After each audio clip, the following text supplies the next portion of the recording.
Hello, everyone, and welcome to episode 2 of my Building Busch Gardens Tampa in Planet Coaster series.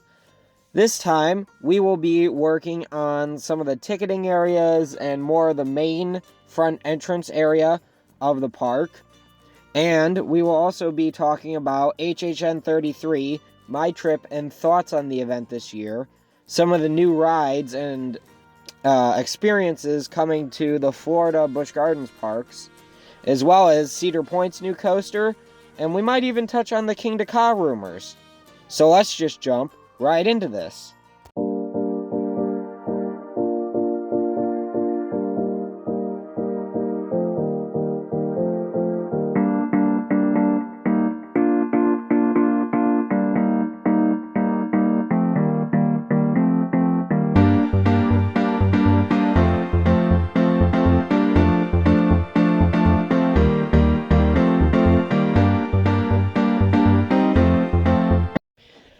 And now we are in the park, and you can see here what we completed last time.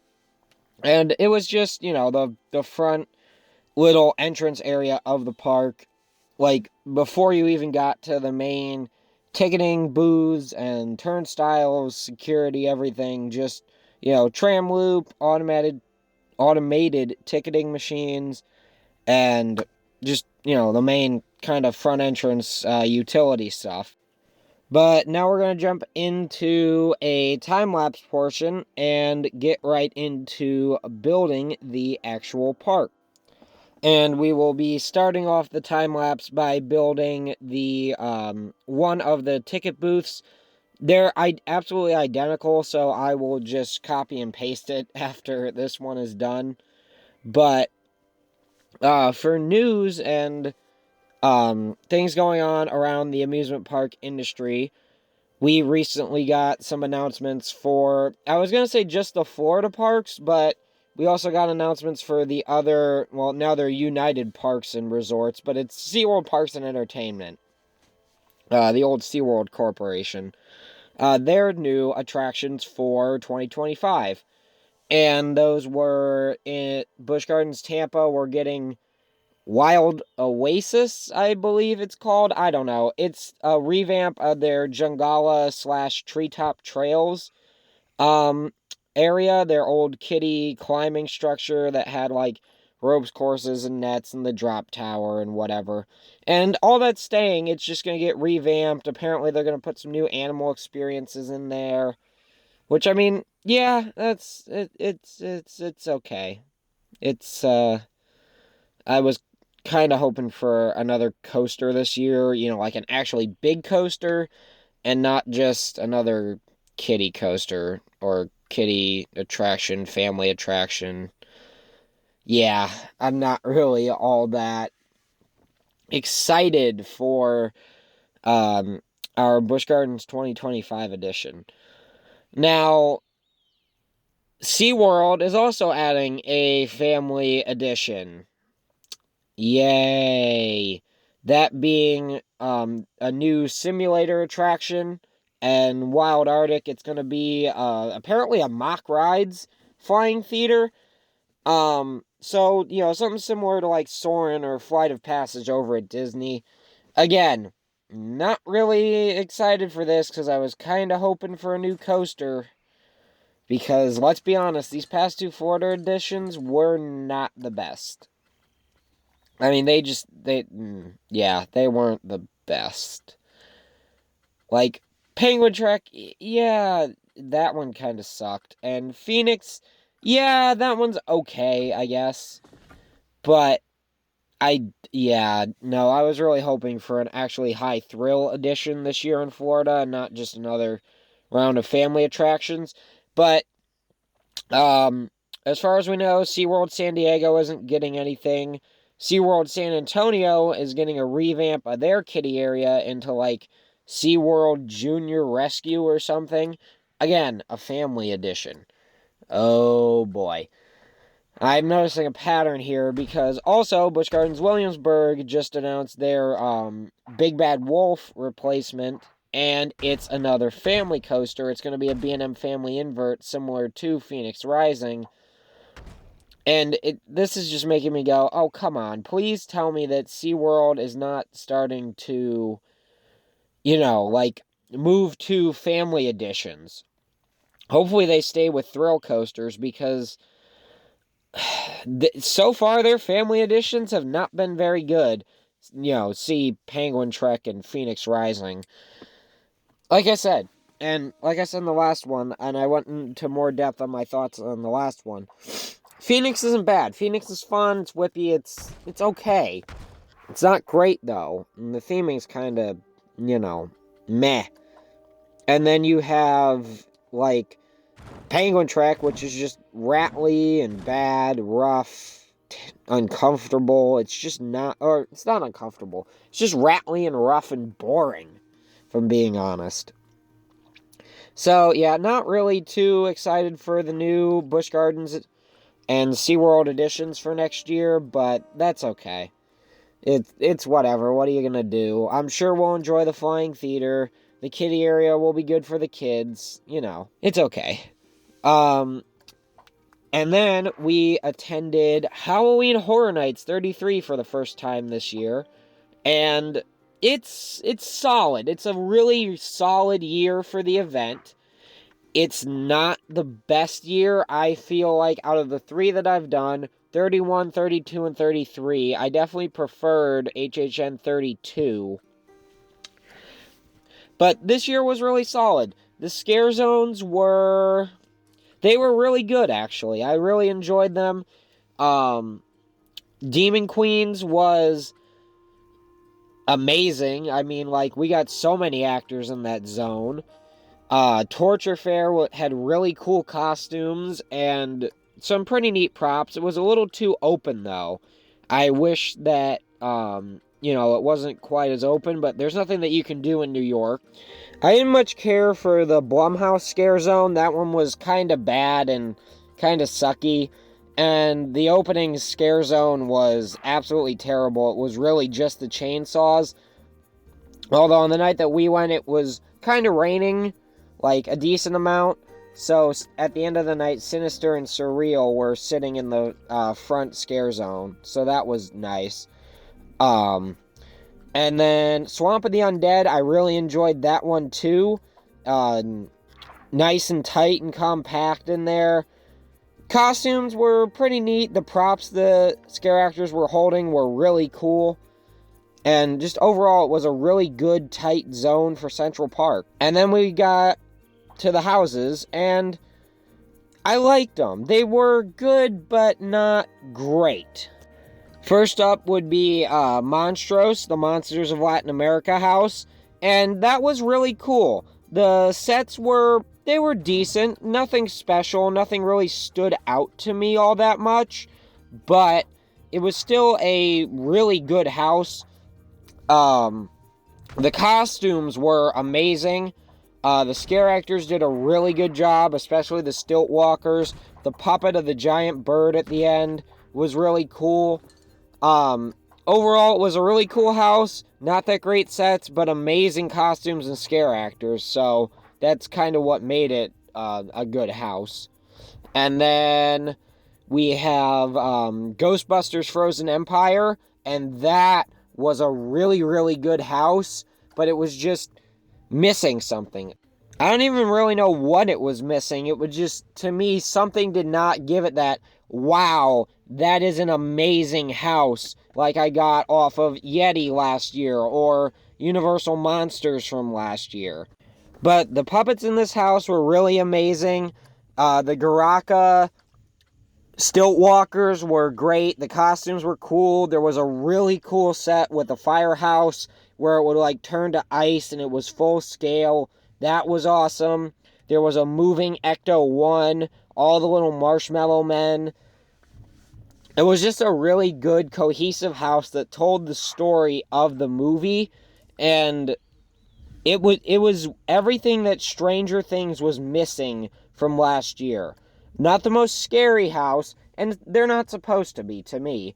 To me, they're more about the sets than the scares. The scares aren't even scary. They're just there, because they have to be, because it's a horror event. To me, it's more about the sets than anything. But then we went over to, and this isn't like in the order that we actually did them. This is just like kind of in the order that they are in the park. But then there's Major Sweet's Candy Factory, and that to me was terrible. That was just a dumb house. Not really many sets like that stood out.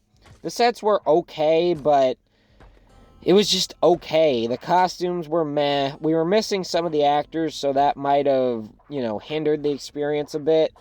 But I don't know, I just felt like overall the house was not that good, not that memorable. It wasn't bad, it just wasn't very good either. Then there's Universal Monsters Eternal Bloodlines, and that house for me was just a really big disappointment. I went in expecting Universal Monsters Unmasked from last year, and it was not that house.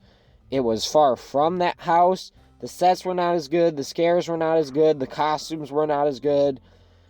But it was still a good house. It just was not as good as I was anticipating it to be. And then we have Goblin's Feast, which it actually exceeded my expectations by quite a bit. Amazing sets, amazing costumes, really good actors, great smell. It was just an amazing and kind of stunning house too. But again, it was missing that wow that would put it over the top and make it compete with some of the houses that were at HHN 32. Then you have Slaughter Cinema 2, and that's another one that I wasn't really impressed with it. It was okay. I really liked the shark puppet, and that was really about it. I didn't much care for the house. It was okay. There was nothing really special about it that made it stand out, and it was just like choppy and a little too loud in there for my taste too. And then you have the Museum Deadly Exhibit, another casualty of I went in with too high expectations of it. I was expecting like some kind of really special, amazing, phenomenal house, and it really wasn't that. It was just okay, and it was really short, although I did like the little sludge guys at the end. I say little, they were really big actually. They reminded me of the bloaters from The Last of Us. So overall, HHN this year, it was good, not great. And I mean, if I had the chance to, I would go back again this year. But if not, I'm not heartbroken either. But now back to the game for a second. The first building that we did was the actual ticket windows. And I think that there's one that's automated now, although I don't know it really well. So I just did 2 ticket windows. And then this building that you're seeing here that I'm currently working on is another set of guest services windows and bathrooms that are part of that little entry plaza with security and the turnstiles and everything in it. But for some out-of-state news, we got an announcement out of Cedar Point, not to do with Top Thrill 2, but to do with a brand new coaster that they are adding again. And that is called Siren's Curse. And it's gonna be the first, possibly the first Vekoma tilt coaster to open in America. And the first modern one, I believe, to open anywhere. And let me tell you, it looks really, really good. Some of the shaping looks weird, but it looks good. It just looks like it's going to be a very fun, funky ride with comfy trains, some weird, just some weird, like I said, shaping, and it probably is going to pace pretty good as far as the animation looks. So I'm very excited to get to go ride that whenever I get the chance to. But by now you would have heard, but back in Florida for Epic Universe, we have a May 22nd opening date for the park, as well as some tickets announced. I'm not really very happy with the ticket options. With no annual passes for pass holders, I think that is a poor decision on their part. I mean, I wouldn't even mind if it was like an upcharge add-on to the Premier passes, just so that way we could have an option to go as many times as we want, even if it were to have a reservation system on it. But it's whatever. I'm really looking forward to the park, and I can't wait to experience all that it has to offer when it opens. Something that I realized I didn't talk about in my last Recreating Busch episode was the Epic Universe Preview Center. And that has been open for a little while now. I did a video, like a mini kind of little tour of it. Um, and I like it. I think it's cool. That model is really cool. But some of the, like, the merch and stuff, I'm probably not going to buy much until the park actually opens. Like, I'm just going to save my money for the merch when the park opens, because I think that the merch will be even better when it opens. Because right now, it's okay. It's nothing, like, crazy good or special that I'm really interested in buying. Maybe a couple of the logo items, like a pin or something. But the model is cool, and the portals are a nice photo op for it. Now, for a park that I don't visit very often, I mean, obviously, I don't even talk about it much, but that's Disney. Um, so, as you know, we had D23 Expo a month or couple months ago, and we got a lot of announcements as to what Disney's going to be doing, and I gotta say, it looks interesting, that's for sure. We got for I'm just really going to be talking about Walt Disney World in Florida, not so much Disneyland. But for our Florida parks, Animal Kingdom is going to finally replace Dino Land with like a Latin America section, I guess, which I think that's going to be pretty cool. I'm glad to have the Indiana Jones ride here. I have not ridden Dinosaur yet. I don't know if I will get to before Dinosaur closes forever. We'll just have to wait and see. But, I mean, just from looking at some of the on-rides from the Disneyland Indiana Jones, it looks like a really fun ride. And um, just, it looks like it has good effects, and it just looks fun, if I'm being honest. And the front entrance for hours looks like it's going to be really cool. And then the rest of the land just looks kind of artfully and tastefully done. And people are saying that, oh, it doesn't really fit in with Animal Kingdom. And I can't argue that. I can, but I can't. Like, I get where people are coming from. But also, they said that they're going to adapt the properties to Animal Kingdom by including animal elements to it. They've mentioned in some of their press releases that, like, the Encanto boat ride will have animals in it, or will be more animal focused. Same thing with the Indiana Jones ride. It'll be focused on like an animal themed like relic or something. And then over in Magic Kingdom, we're getting Cars Land, which is apparently replacing Tom Sawyer Island and the Rivers of America. Personally, I don't care. Like, I never went across Tom Sawyer Island. I never went on the boat. I don't care about that area of the park at all. And the Cars expansion looks like it's going to be a really cool expansion, a lot of fun. I wish that we had gotten Radiator Springs from California here, because that just looks amazing. But this new land looks cool too. Then we have Villains Land, which is something that I've been wanting Disney to do for a while. I know a lot of people have, but it's funny. It kind of looks like Dark Universe, some of the concept art. It's like, oh, you realize that, people actually want like a kind of antagonist land almost. Like, they finally realized that. Um, not Monsters Inc. Hollywood Studios is supposed to be getting a Monsters Inc. area and roller coaster. Looks like the coaster is going to be by Vekoma, some kind of inverted coaster. I only say that because the restraints look very Vekoma-esque. They look kind of like the new STC trains, or like the retrofitted SLC trains. So I think that it's going to be by Vekoma. Also, the fact that they're Disney's main supplier. of coasters. They did Tron and Guardians and, everything basically for them since Arrow went under. And I think even before Arrow, they did some of their coasters as well. So, or while Arrow was working with them, they did some of Disney's coasters. So they're Disney's main supplier. So that wouldn't surprise me in the slightest if, we end up with, if that ends up being a Vekoma coaster. And then, of course, we know about the test track remodel. And then apparently, for some reason, Big Thunder Mountain's going down for over a year. For like they're calling it maintenance and upgrades. I'm curious to see like what upgrades are really done to it. I don't think that there will be much.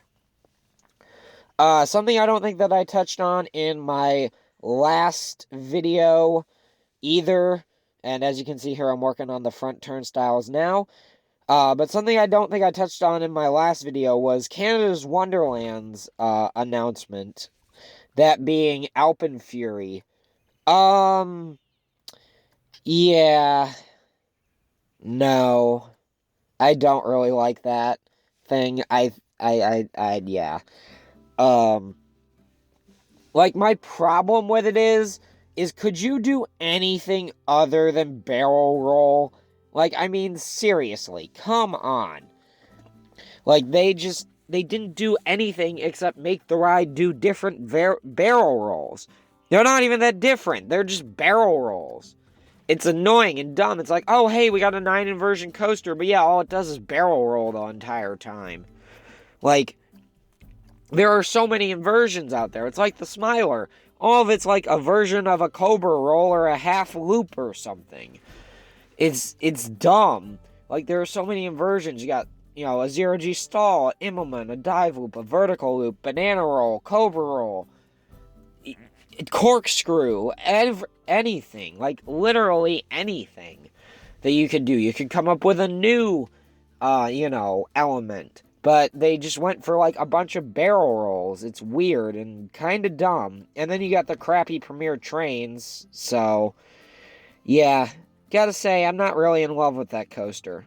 But, I mean, I don't plan on visiting Canada anytime soon. So, not like it matters all that much that I don't like it. Because it's not going to be at, like, my home park or something. I just think it's kind of dumb. It's like what most parks are doing nowadays. It's just, they're going for a record, and some of them are a dumb record, too. But for, like, the other Six Flags parks, Legacy, and regular, because I guess I really haven't talked about it yet, which, I don't know, it's weird for me to not, like, want to talk about, or bring up in some of my videos, some of the rides out of state. But, I mean, we have Rapterra, the B&M Wing at King's Dominion.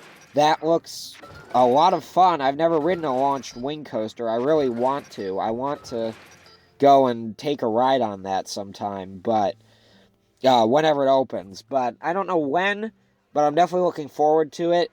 And then there's Wrath of Rakshasa. I think I said that right. That's the new B&M dive coming to Six Flags Great America. And that looks like a ton of fun. Like different elements, different shaping from the other dive coasters, even some of the newer, smaller tracked models, and definitely different from the older ones as well. And then you have the coasters that were supposed to open this year at the Six Flags parks, the legacy ones, like Georgia Surfer at Over Georgia and Flash Vertical Velocity at Great Adventure, which, really looking forward to Flash. I have no idea when or if I'll ever ride Georgia Surfer. We'll see. But at Great Adventure, I've heard a lot of rumors about Kingda Ka closing. My opinion on that is, I don't know. Like, to me, Ka is nowhere near as good as the original Dragster. And like I said, I haven't ridden Top Thrill 2, so I can't compare that. But I found Ka to be a lot rougher than the original Dragster. And just, it wasn't as good. And then there's also the Green Lantern removal rumor. I hated that ride. I thought it was absolutely horrendous when I rode it. But So I wouldn't be sad if that left, but if Ka left, I'd be a little bit sad, but I could also see it happening just because, like, Falcon's Flight is opening up possibly next year, and that's going to break every height and speed record from the coaster community, and yeah, like, that's just going to make Ka kind of obsolete, if I'm being honest. But then again, it's not really going to make it obsolete because it's only going to be, overseas. Ka will still be the tallest, fastest coaster in America. So, like, it's still good marketing. I think it will really boil down to maintenance costs and whatnot from the park as to whether they decide to keep Ka or not. So, with those rumors, we'll just really have to wait and see what happens. I mean, we do get removal rumors like this all the time. Kingda at Busch Gardens Tampa, and I can't think of the other rides, but I know that there have been a few that have been rumored to be removed that are just kind of like out there. Kingda, I would not have been surprised at all because the ride is getting, kind of old, but then again, people like to spread rumors and start stuff, so we'll just see what happens with that. It's just going to be, like I said, it's really just going to be we'll see what happens. But I mean, back to Busch Gardens Tampa for a minute. Like, Scorpion just recently got, closed forever. And that's kind of where I was expecting the new coaster to go. I wasn't expecting it to go where they're putting the revamped kiddie area. I expected it to go to Scorpion. I figured that they'd, immediately get on tearing down Scorpion and get footers poured and get stuff ready for a late summer opening to build like an RMC Raptor or something. But I guess RMC's kind of backlogged from COVID, possibly, or something. That's what I've heard, at least. So that could be part of the reason as to why, they didn't do that. But I don't know. I just thought it was kind of weird that they just closed down that coaster. And now that, like, we have no current projected plan for it anymore. It's going to be standing but not operating. And I didn't like Scorpion, but unless it was a safety concern, I don't see why they needed to close it and why they couldn't have just, let it run for another year until they actually could do something with it. So, to me, that was just like an odd removal to not do anything with it. But, I mean, as for the rest of Busch Gardens, we'll have to see. By the time this video comes out, hopefully everything will have been fixed. But Hurricane Milton did some serious damage to the park, I guess. And, like, Gwazi and a lot of other attractions are closed. So we'll have to see what happens. But I'll keep you guys updated on that. But, yeah, here's the finished portion of what we did. We got the actual ticket booths up front, the turnstiles, the planters. I tried to get it as close to the actual park as possible. We have the other guest service windows, and I'm really happy with how this has turned out and how this is coming along. It's come out really well, and I can't wait to build more next time. But that's all for this time, and we'll see you all next time on another adventure.